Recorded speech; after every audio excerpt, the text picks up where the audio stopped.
بسم اللہ الرحمن الرحیم۔ السلام علیکم ناظرین کرام، میرا نام محمد یوسف بابر ہے اور آپ میرا یوٹیوب چینل دیکھ رہے ہیں۔ ناظرین کرام، بہت اہم ترین خبریں آ گئی۔ خبر انتہائی ہے۔ پہلے جو انتہائی ترین خبر آئی ہے نا، وہ ہوتی نہیں جو قوم حق بات پر یکجا، اس قوم کا حاکم ہی فقط اس کی سزا ہے کہ جو قوم حق بات پر یکجا نہیں ہوتی، اس قوم کے حاکم ہی فقط اس کی سزا ہے۔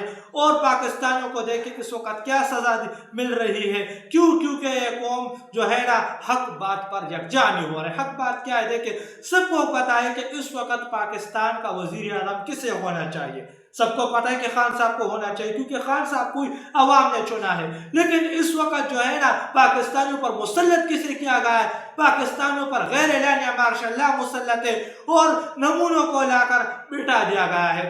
اس وقت جو ہے نا کٹ پتلیوں کو سامنے رکھا گیا ہے، پیچھے سے تمام تر کنٹرول جو ہے وہ منیر بڑوا کے ہاتھ میں ہے۔ منیر بڑوا نے اس ملک کی کیا سے کیا حالت کر دی، اور عوام جو ہے نا وہ حق پر نہیں آ رہی، مطلب عوام کڑی نہیں ہو رہی، عوام اس کے خلاف بول نہیں رہی، چاہے وہ کسی بھی پارٹی سے لوگ ہو، کوئی اس کے خلاف نہیں بول رہا۔ سب کو پتہ ہے کہ اس وقت شہباز شریف کے پاس کوئی اختیار موجود نہیں ہے، جو زرداری ہے اس کے پاس کوئی اختیار نہیں۔ دیکھیں، یہ کسی پارٹی کا مسئلہ نہیں ہے، پورے پاکستان کا مسئلہ ہے۔ پہلے پاکستان کو حقیقی معنوں میں آزاد کرانا ہوگا، پھر بعد میں کسی کی بھی حکومت آئے۔ لیکن عوام ایسا کر نہیں رہی ہے اور عوام کو اس کی سزا مل رہی ہے۔ عوام کو کیا سے کیا بنا دیا گیا ہے، آپ دیکھ سکتے ہیں لمبی لمبی قطاریں پیٹرول پمپ لائنوں مطلب جو ہے لگی ہوئی، لمبی لمبی لائنوں کی قطاریں پیٹرول پمپوں پر موجود۔ کیوں موجود ہے؟ کیونکہ پیٹرول مہنگا بھی ہو رہا ہے اور عوام کو پیٹرول فراہم بھی نہیں کیا جا رہا۔ بے پناہ پیٹرول پاکستان کے اندر آ رہا ہے، پاکستان کو تجارت کی کل اجازت ایران نے دے رکھی ہے، اور یہ تمام تر جو پیٹرول جو ہے نا جن پر عام پمپوں سے ہم خریدتے ہیں، تمام تر ایرانی پیٹرول ہے۔ ایران سے اسمگل شدہ جو پیٹرول آتا ہے، یہ تمام تر وہی پیٹرول عوام کو مل رہا ہے، لیکن پھر بھی جو ہے نا وہ مہنگا مل رہا ہے۔ یہ پیٹرول ان کو کتنا پڑتا ہے؟ ایرانی پیٹرول ہے 22 روپے، 24 روپے، 25 روپے پر لیٹر تمام تر اخراجات کے ساتھ پڑتا ہے، اور عوام کو یہ کتنا مل رہا ہے؟ عوام کا جینا انہوں نے حرام کر دیا ہے۔ عوام کو یہ جو ہے نا وہ مطلب 300 روپے، 400 روپے میں پر لیٹر مل رہا ہے، 500 روپے پر لیٹر تک انہوں نے مطلب یہ تمام تر چیزیں پہنچا دی۔ پاکستان میں مہنگائی سے ستائی عوام 1 لیٹر پیٹرول پر 153 روپے ٹیکس اور حکومتی منافع کی صورت میں ادا کر رہی ہے۔ گزشتہ 2 ماہ سے پیٹرولیم مصنوعات کی قیمتوں میں 50% اضافہ ہو چکا ہے۔ اس کی سب سے بڑی وجہ پیٹرولیم مصنوعات پر ٹیکسز میں اضافہ ہے۔ پیٹرولیم مصنوعات پر ٹیکسز میں اضافہ ہو رہا ہے، لیکن پیٹرول کوئی مہنگا نہیں ہے۔ پیٹرول جو آ رہا ہے اخراجات کے مد میں جو ہے نا پیٹرول کوئی مہنگا ہے، تمام تر یہ ایرانی پیٹرول، لیکن اس پر بے پناہ ٹیکسز عوام پر لگائے ہوئے عوام سے وصول کیے جا رہا ہے۔ پیٹرول اور ڈیزل کی قیمتوں میں اس قدر اضافے سے اشیاء خوردونوش، سبزیاں، دودھ، آٹا اور دیگر ضروریات زندگی بھی مہنگی ہو گئی ہے۔ دیگر جو ضروریات میں مطلب زندگی ہے وہ بھی مہنگی ہو گئی ہے۔ سبزیاں، آٹا، گھی، دالیں، تمام تر چیزیں مہنگی ہو گئی، کیونکہ ہم جب سبزی منڈی ہے تمام تر چیزیں آتی ہے تب بھی گاڑیوں کے اندر آتی ہے۔ سبزی منڈی سے کوئی اپنے دکان کے اندر لاتا ہے تمام تر چیزیں سبزی آتی وہ بھی ہم گاڑیوں کے اندر لاتے، تو گاڑیاں کس چیز پر چلتی ہے؟ پیٹرول پر۔ تو یہ تمام تر چیزیں جو ہے نا آپ سے لوگ مہنگی مہنگی کرایہ وصول کرتے ہیں، تمام تر چیزیں اس چیزوں سے منسلک ہے، پیٹرول سے تمام تر چیزیں اس وقت دنیا کے اندر منسلک ہے، کیونکہ اس وقت جو ہے نا وہ جو دات ہے جس میں پوری دنیا چل رہی ہے اس وقت وہ پیٹرول ہے۔ پوری دنیا کی گاڑیاں پیٹرول پر چلتی ہے، تمام تر چیزیں جو بجلی بنتی ہے اس کے اندر فیول ایڈجسٹمنٹ جو کہتے ہیں تو یہ بھی پیٹرول سے ہی بنتی ہے، پیٹرول کے اندر جو مشین ہے وہ پیٹرول سے چلتی ہے، تو تمام تر چیزیں جو ہے نا انہی چیزوں سے مہنگی ہو جاتی ہے۔ عوام کا بیڑا ان لوگوں نے غرق کر دیا۔ ان حکمرانوں کے نزدیک تمام تر مسائل کا حل عوام پر ٹیکس لگانا ہے۔ فارم 47 کی پیداوار حکومت اس وقت غریب مکاؤ مہم پر عمل پیرا ہے۔ تو جو فارم 47 کی جو جاری پیداوار ہے یہ حکومت اس وقت عوام مکاؤ مہم پر عمل پیرا ہے کہ عوام کو مکاؤ، عوام کو بگاؤ، مطلب عوام کا بیڑا انہوں نے غرق کر دیا ہے، بے پناہ ٹیکسز لگا دیے، لیکن پھر بھی یہ تمام تر چیزیں ان کے کنٹرول میں نہیں آ رہے۔ کیوں؟ کیونکہ یہ عوام کا سے جو ہے نا وہ ٹیکس کو اکٹھا کر رہے ہیں، لیکن ٹیکس خزانے کے اندر نہیں آ رہا۔ ٹیکس ان کی ذاتی اکاؤنٹوں میں بیرونی ممالک کے اندر جو ہے ان کے جو ذاتی اکاؤنٹ ہے نا وہاں جا رہا ہے۔ عوام کا بیڑا انہوں نے غرق کر دیا، منی لانڈرنگ کیے جا رہے ہیں تمام تر پیسے، اور تمام تر پیسے کون منی لانڈر کر رہا ہے؟ موجودہ حکومت اس میں منی لانڈرنگ کر رہی ہے۔ جو محسن نقوی ان کا نمونہ ہے وہ خوش ہے،